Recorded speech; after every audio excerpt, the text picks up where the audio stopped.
Shalom saudara, haleluya, selamat bertemu kembali dalam siri pembelajaran surat Roma. Kiranya kasih karunia dan damai sejahtera melimpahi Anda oleh pengenalan akan Allah dan akan Yesus Tuhan kita. Kita sambung bab 12 dengan melihat ayat 12 dan 13 dengan tajuknya hidup dalam kesatuan kasih. Ini bahagian yang kedua. Kita akan fokus kepada ayat 12 dan 13. Tapi untuk melihat konteks keseluruhan petikan ini, saya akan baca ayat 9 hingga ke 13 yang berbicara tentang mengasihi. Mari kita baca ayat yang ke-9. Hendaklah kasih itu jangan pura-pura. Jauhilah yang jahat dan lakukanlah yang baik. Hendaklah kamu saling mengasihi sebagai saudara dan saling mendahului dalam memberi hormat. Janganlah hendaknya kerajinanmu kendur, biarlah rohmu menyala-nyala dan layanilah Tuhan. Nah, tumpuan kita sekarang adalah pada ayat 12 dan 13. Bersukacitalah dalam pengharapan, sabarlah dalam kesesakan, dan bertekunlah dalam doa. Bantulah dalam kekurangan orang-orang kudus dan usahakanlah dirimu untuk selalu memberikan tumpangan. Demikianlah firman Tuhan. Dalam perkongsian yang lepas, kita telah lihat ayat 9 hingga ke 11. 3 ayat ini adalah sebahagian daripada bahagian besar yang berbicara tentang kasih. Nah, kita lihat sekali lagi pembahagian petikan ini. Ayat 9 hingga ke-13 berbicara tentang menunjukkan kasih kepada saudara-saudara seiman, dan 14 hingga ke-21 mengembangkan lagi tanggungjawab kasih ini untuk merangkumi kasih kepada orang-orang lain, yaitu yang di luar gereja. Maka kasih harus wujud dalam semua perhubungan sesama manusia. Nah, kita sambung sekarang dengan ayat 12 yang bahagian kebenaran yang pertama, yaitu kita haruslah bertahan dalam kasih.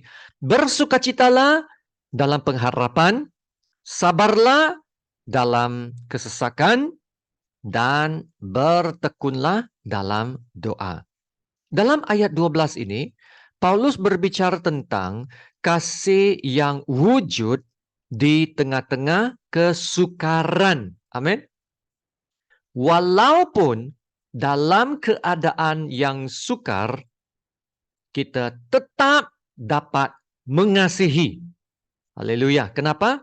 Sebab orang-orang percaya ada harapan. Dan harapan mereka terletak pada Tuhan. Maka harapan itu kerana terletak pada Tuhan, ia adalah harapan yang teguh. Haleluya. Ya, harapan yang kita miliki tidak bergantung kepada apa-apa atau keadaan. Harapan kita adalah pada Tuhan. Dalam Tuhan, harapan kita adalah teguh dalam Tuhan. Tidak akan berubah, ya, bukan 50-50. Kerana yang meneguhkan dan yang menggenapi harapan itu bukanlah manusia, tetapi adalah Tuhan sendiri. Tuhan kita adalah Tuhan yang bertakhta dan Tuhan yang berkuasa. Dan kerana itu, ia akan menggenapi apa yang ia telah janjikan. Ia akan menggenapi apa yang telah ia janjikan. Ya, dengan itu kita juga dapat berharap pada janji-janji Tuhan yang tidak akan berubah. Amin. Seterusnya adalah bersukacita pada harapan yang masa depan. Masa depan, the future hope. Nah, harapan biasanya adalah kepada sesuatu yang belum terjadi. Dan harap-haraplah ya akan terjadi di masa depan. Ya, dan karena itu manusia akan terus berharap. Inilah harapan yang duniawi, yang manusiawi. Harapan orang-orang percaya pula berbeza. Harapan orang-orang percaya adalah kepada sesuatu yang belum terjadi, tetapi kita tahu pasti akan terjadi. Amin. Nah, contohnya harapan pada kedatangan Yesus yang kali kedua. Harapan pada kerajaan Allah yang akan datang. Harapan pada warisan syurgawi yang kita akan miliki. Harapan pada warisan syurgawi yang tidak akan binasa, tidak akan cemar, yang tidak akan layu, yang tersimpan di syurga. Ya, lagi harapan pada kebangkitan kita untuk memiliki tubuh baru. Harapan pada kesempurnaan keselamatan kita. Ya, di mana tidak akan ada lagi perkabungan, tidak ada lagi ratap atau tangis atau duka cita, tidak ada lagi rasa sakit. Dan harapan bahwa kita akan memerintah bersama-sama dengan Tuhan Yesus dalam kerajaan yang baru. Haleluya. Nah, semua yang saya sebut ini adalah harapan masa depan. Masa depan. Ya, kita mempunyai banyak sekali harapan. Dan kita tahu semua ini belum lagi terjadi, tetapi pasti akan terjadi. Karena sudah tertulis untuk kita semua janji-janji ini, ya, terutamanya dalam surat Wahyu tentang kerajaan yang akan datang, Yesus yang akan datang. Nah, kita sudah dapat lihat kesudahan kita di dunia yang berikutnya. Kesudahan di dunia berikutnya. Nah, inilah yang dipanggil harapan yang mulia. Dan karena itu, kita dapat bersuka cita dalam harapan yang mulia itu. Walaupun sekarang dalam keadaan yang sukar. Dan seterusnya ialah bersuka cita pada harapan sekarang. Ya. Harapan sekarang. Dan harapan kita bukan saja harapan pada masa hadapan yang saya katakan tadi, yang harapan pada masa hadapan, the future hope. Ya, tapi juga harapan kita adalah harapan pada masa sekarang, the present hope. Maka kita ada harapan pada masa yang depan dan harapan pada masa yang sekarang, future hope, present hope. Nah, apakah harapan kita yang sekarang? Harapan kita yang sekarang adalah pada janji-janji Tuhan, the promises of God. Pada hadirat Tuhan yang sentiasa menyertai kita dari sekarang dan tidak akan membiarkan kita. Harapan kita juga sekarang adalah pada Roh Kudus yang ada di dalam kita, yang diam di dalam kita. Roh Kudus yang menjadi meterai keselamatan, yang menjamin keselamatan kita. Ya, harapan yang sekarang kita juga adalah pekerjaan Tuhan. Tuhan yang sentiasa bekerja dalam hidup kita. Amin. Nah, harapan bahwa dengan adanya penyertaan Tuhan dalam hidup, kita ada kasih. Kita ada damai sejahtera. Kita ada sukacita. Kita ada kemenangan. Kita ada keselamatan. Kita ada kepastian. Wow, saudara, kita memiliki harapan yang sangat kaya. Dan karena itu, kita dapat bersukacita dalam pengharapan. Harapan orang-orang percaya adalah kepada sesuatu yang belum terjadi, tetapi kita tahu pasti akan terjadi. Dan karena itu, kita akan terus beriman. Terus beriman. Nah, berharap pada Tuhan dan bukan apa yang terjadi. Yang penting sekali kita berharap pada Tuhan. Dan bukan berharap pada apa yang akan terjadi atau keadaan sekeliling. Yaitu, walau apa terjadi, kita tetap berharap pada Tuhan. Contohnya, kalau pilihan raya. Kita mengharapkan sesuatu parti itu akan menang atau calon itu akan menang. Nah, kita berdoa sungguh-sungguh, tapi parti itu tidak menang. Maka adakah kita akan kecewa dan hilang semua semangat dan harapan? Tidak, saudara. Harapan kita tidak bergantung kepada keputusan pilihan raya atau undian manusia, tetapi bergantung kepada Tuhan yang masih bekerja menurut kehendaklah. Tuhanlah Alfa dan Omega. Amin. Harapan pada Tuhan, bukan harapan pada keputusan atau tindakan manusia. Nah, satu lagi contoh. Kita mengharapkan penyembuhan kepada sesuatu penyakit kronik. Ya, kita berdoa sungguh-sungguh.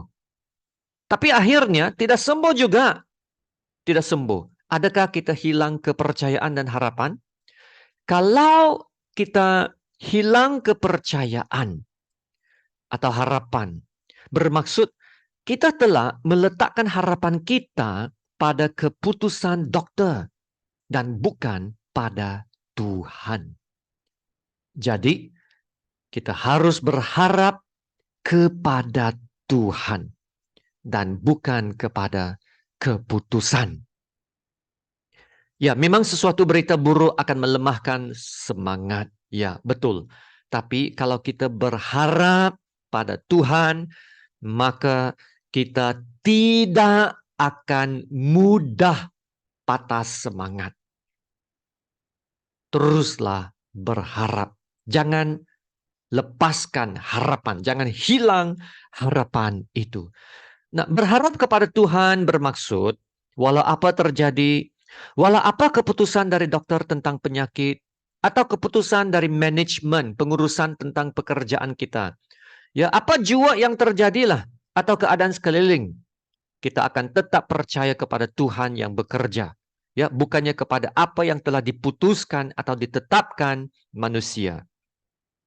Nah, apabila kita ada pandangan begini, maka kita akan dapat menghadapi apa jua kesukaran hidup dengan lebih tabah. Ya, tidak akan mudah patah semangat. Nah, lihat contoh Paulus yang sangat berharapan dalam waktu kesukarannya. Ya, petikan ini adalah satu petikan yang sangat terkenal, di mana Paulus berkata dalam 2 Korintus 4 ayat 16 sampai 18. Ya, sebab itu kami tidak tawar hati, tapi meskipun manusia lahiriah kami semakin merosot, namun manusia batiniah kami dibaharui dari sehari ke sehari. Sebab penderitaan ringan yang sekarang ini mengerjakan bagi kami kemuliaan kekal yang melebihi segala-galanya. Jauh lebih besar daripada penderitaan kami. Amin. Sebab kami tidak memperhatikan yang kelihatan, melainkan yang tak kelihatan. Karena apa yang kelihatan adalah sementara, sedangkan yang tak kelihatan adalah kekal. Haleluya. Ya, lihat dua orang ini. Erikson Tada yang lumpuh seluruh badan dan Nick tiada kaki dan tangan, tak boleh bergerak. Tapi mereka tetap hidup percaya kepada Tuhan. Dan malah hidup untuk bersaksi untuk Tuhan. Saudara, kalau mereka hanya berharap kepada manusia, kalau mereka berharap kepada kekuatan sendiri, kebolehan, keupayaan sendiri, maka saya rasa Erikson dan Nick pasti tidak dapat bertahan lama. Dan akan terus hidup dalam kemurungan, depresi ya, dan penyesalan. Tapi tidak. Mereka tetap meneruskan kehidupan dengan tabah dan harapan dalam Yesus dan bersaksi lagi tentang harapan itu. Ya, haleluya saudara. Ini yang saya belajar tentang mereka. Kecacatan mereka tidak menghalang mereka daripada melakukan perkara besar bagi Tuhan. Amin. Haleluya. Nah, oleh karena kita ada harapan yang teguh, harapan yang pasti dalam Tuhan, maka kita juga dapat bersabar dalam kesesakan. Nah, inilah perkara kedua yang kita lihat dalam ayat yang ke-12 ini. Bersukacitalah dalam pengharapan, sabarlah dalam kesesakan. Ya, Paulus mengatakan sebelum ini dalam Roma 5 ayat 3 ya. Dan bukan hanya itu saja, kita malah bermegah juga dalam kesengsaraan kita. Karena kita tahu bahwa kesengsaraan itu menimbulkan ketekunan, dan ketekunan menimbulkan tahan uji, dan tahan uji menimbulkan pengharapan. Haleluya. Hiduplah satu hari demi satu hari. Live a day at a time.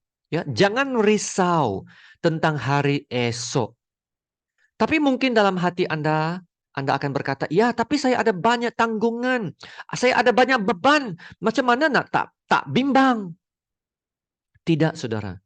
Jangan biarkan semua beban hidup ini menguasai hidup Anda dan melumpuhkan Anda. Hiduplah satu hari demi satu hari dan buat apa yang boleh. Nah, itulah maksudnya, bersabar dalam kesesakan. Nah, seperti mana Yesus juga berkata dalam Matius 6:34, sebab itu janganlah kamu khawatir akan hari besok, karena hari besok mempunyai kesusahannya sendiri. Kesusahan sehari cukuplah untuk sehari. Maka jangan mudah patah hati atau lemah semangat.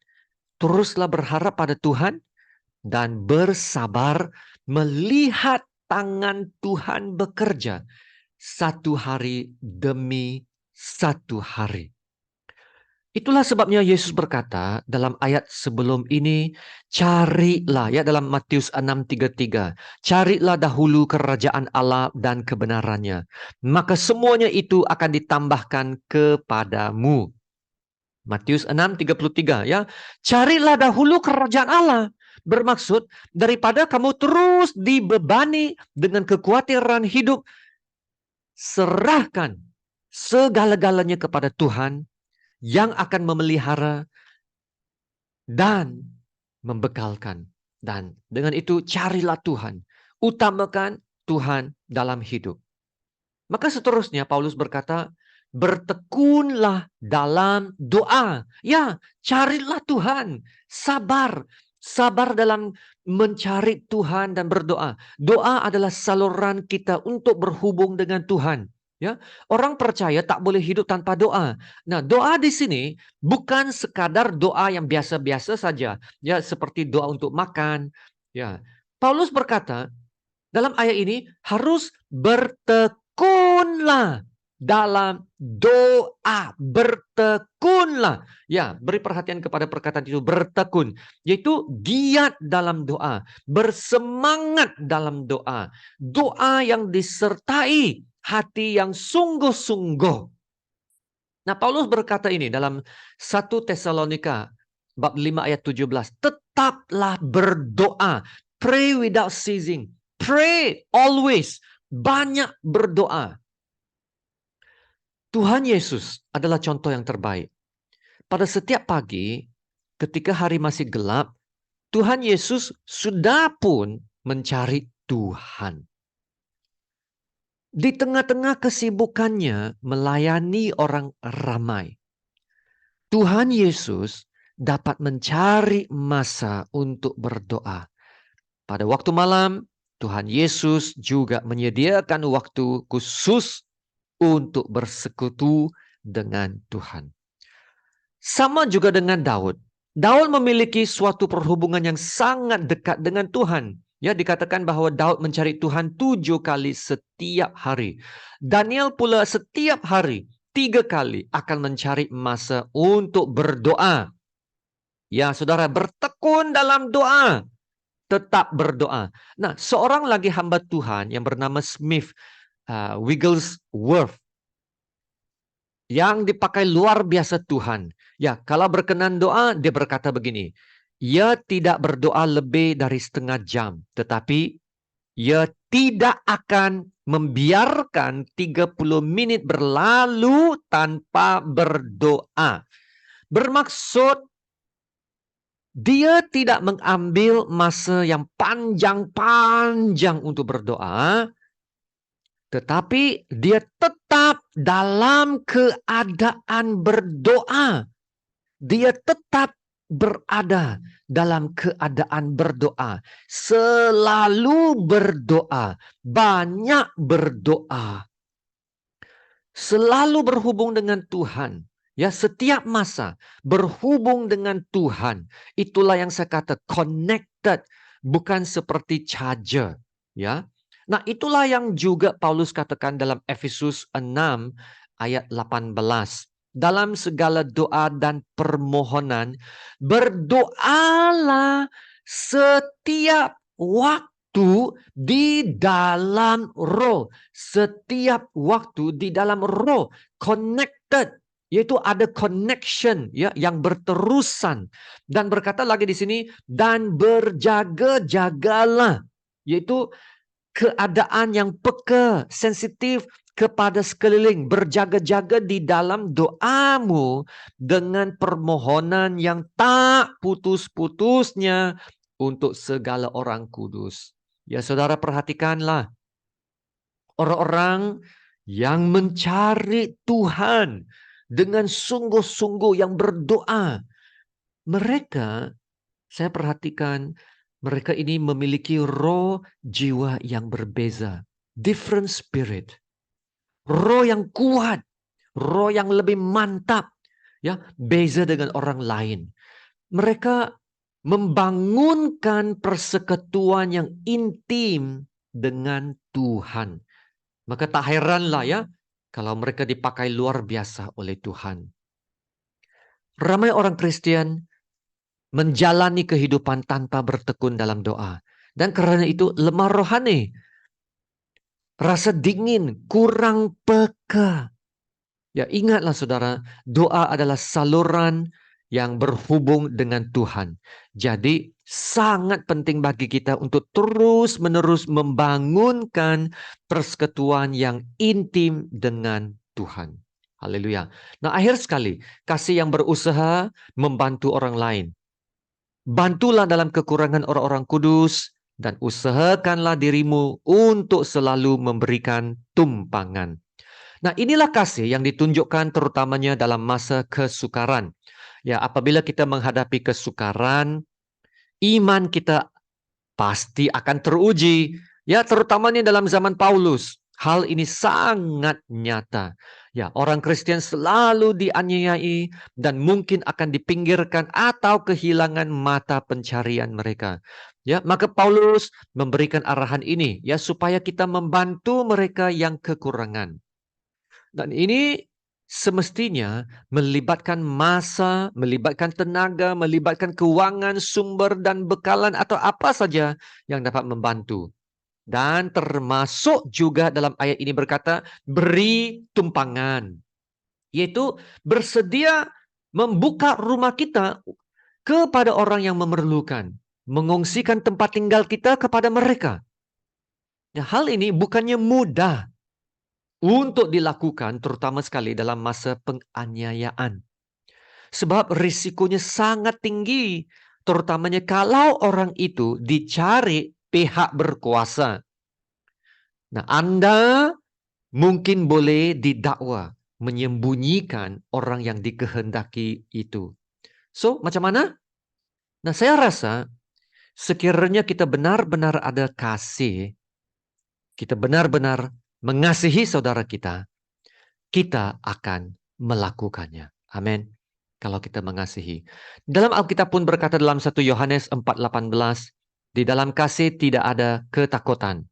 Kasih yang sempurna melenyapkan ketakutan. Haleluya. Maka apa yang telah kita belajar dalam bahagian ini, ayat 9 hingga ke-13, adalah kasih kepada sesama saudara. Ya, kasih yang tak berpura-pura, kasih yang menghormati orang lain, kasih yang berusaha melayani Tuhan, kasih yang bertahan dalam kesukaran, kasih yang berusaha membantu orang lain. Mari kita berdoa. Haleluya. Allah Bapa kami yang di surga, terpujilah namamu yang kudus, yang mulia, yang agung. Terima kasih Bapa untuk firman-Mu. Terima kasih karena firman-Mu telah mengajar kami untuk sentiasa berharap. Berharap bukan dengan melihat kepada keadaan sekeliling, keadaan yang sangat tak menentukan, yang berubah.